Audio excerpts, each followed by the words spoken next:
All right, guys. So I think the audio should be good this time around. Apologies about that for the last couple of videos, but I want to talk about something really important. I saw an ad about Bitcoin and it was talking about inflation.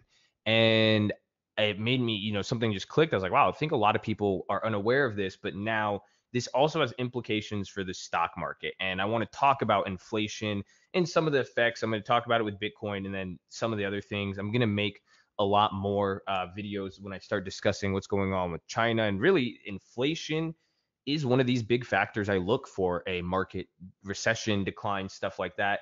It's just understanding how these concepts work. These are very deep economic stuff that a lot of new traders and even experienced traders relatively ignore, especially when they're only looking at prices, news, and stuff like that. This is some of that bigger stuff. And someone asked me, like, what do I look for? This is one of them. Even in the TTF, during the pledge class, the training we're going to be giving everybody that's required to become a brother in the TTF, we cover this extensively because understanding how, and this is a great, Investopedia is a great resource. You guys are going to get to see literally, it talks even historical examples, and these are the stuff that comes up. It's really important. So let's get into it. If you guys are new to, subscribe, drop a like, again, give me a comment, apply if you want to be in a cult. I love saying that. Or you have the free stock trading course, and I talk about this too. The politics and stuff like that, and global economics. But a lot of you are familiar with inflation. And inflation, as definition, a quantitative measure of the rate at which the average price level of a basket of selected goods and services in an economy increases over a period of time. So that's like CPI. That's what they do. And if you guys ever heard of that, I've talked about that in a video. They take a basket and see how it's changed. But pretty much, inflation is simply defined as it costs more to get the same item. Your prices go up. And that's what's happened. Think about back during the Great Depression, you would see those signs of people selling apples for 5 cents. That was a lot of money. You could have bought a Ford for $500 a car at one point in time. Now a car is average price like $35,000. That is inflation, and historically that happens. Every generation of America has seen inflation, and we're actually forecasted to see a lot more. But now this is the big myth about Bitcoin. I saw this ad and it was like, well, it's one of those guys talking like this with a whiteboard and saying Bitcoin is great. Bitcoin doesn't have any inflation because the supply is fixed. And with a fixed supply, unlike the dollar that keeps getting printed in governments, Bitcoin has no inflation. Wow. And I love Bitcoin, okay? I bought Bitcoin at $200, $300. I love this. You know what I'm saying? I love it, but that is wrong.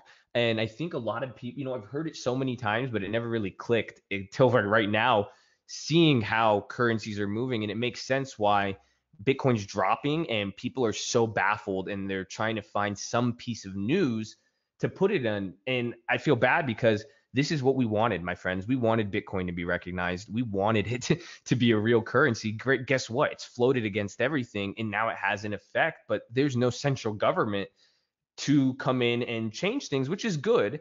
But it doesn't mean now that something this big and used now, it's kind of become a reserve currency for a lot of people. But in a way, it's definitely not as stable.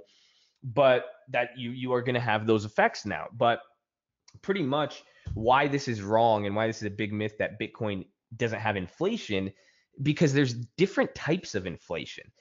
Just because you add more to the money supply, so that's what they say. They print more and more dollars. The Federal Reserve, since dollars are widely accessible, it's easy to get your hands on. The perceived value, people buy more. Perceived value of a dollar becomes less. That makes sense, right? And that is true, but that's only one type. It doesn't change the fact that prices can go up for other reasons. Inflation is simply prices going up. So Bitcoin could have a fixed supply, but if oil keeps going up and down and the prices of food keeps changing, it doesn't matter. Your Bitcoin could be worth $1 million a coin, but other food prices and stuff that affects day-to-day living, this is the real shit that affects the value of your dollars. Commodities, oil, silver, the stuff purchased and used constantly, needed day by day, transportation. Think about this stuff. So it's funny when people say there's not. So here's a great thing on Investopedia, and they explain it, what I just said. So causes of inflation. Price rise is the root of inflation. Though it can be attributed to different factors in the context of causes, inflation is classified into three types: demand pull inflation, cost push inflation, and built in inflation. So let's look at demand pull inflation. This occurs when the overall demand for goods and services in an economy increases more rapidly than the economy's production capacity. It creates a demand supply gap, which higher demand and lower supply, which results in higher prices. For instance, when oil producing nations decide to cut down on oil production, the supply diminishes. It leads to higher demand, which results in price increases and contributes to inflation. Can they do that right now? Additionally, increases in money supply in an economy also lead to inflation. So this is what the Bitcoiners are talking about. With more money available to these individuals, the positive consumer sentiment leads to higher spending. This increase in the demand and leads to price rise. Money supply can be increased by the monetary authorities, either by printing and giving away more money, yada, yada. In all such cases of demand increase, the money loses its purchasing power. So theoretically, monetarism establishes the relationship between inflation and money supply of an economy. Again, Bitcoiners. For example, following the Spanish conquest of the Aztec and Inca empires, massive amounts of gold and especially silver flowed into the Spanish and other European economies. Since the money supply had rapidly increases, prices spiked and the value of money fell, contributing to economic collapse. So that's kind of like Bitcoin if you think about it. That comes in with all this, the mass supply of Bitcoin. It doesn't matter even if it's fixed, but you guys see demand can change everything. So if it could be getting pulled into the economy, if it could just upset it, as we saw with that Inca situation. But even prior, if there's a commodity that increases in demand and that drives up prices naturally, you could print zero money, but it would still you would still see inflation. So it doesn't matter even if you're paying in gold, if people's demand for something increased, well, it doesn't matter what the value is. So the next one is cost push inflation, is a result of increase in the prices of production process inputs. Examples include increase in labor costs to manufacture good or offer a service, or increase in the cost of raw material. These developments lead to higher costs for the finished product or service and contribute to inflation. So again, this one, you're seeing cost push. So something necessary. So it's not necessarily the demand, but something became more expensive. So realistically, some supply of something could diminish. Let's say silver or I think lithium is in limited quantities. You could see that happen. Cost push inflation with lithium, in that lithium runs out. It becomes more expensive to do anything created with lithium, and a lot of things need that, batteries. That could increase the price of electronics with the money supply staying the same. And then lastly, built-in inflation. And this one's an important one that a lot of people miss out on. And this is what's occurring every single day, especially right now. And this is what's jerking the stock market. It is built-in inflation. It is the third cause that links to adaptive expectations. As the prices of goods and services rises, labor expects and demands more cost slash wages to maintain their cost of living. Their increased wages result in higher cost of goods and service, and the spiral continues as one factor induces the other and vice versa.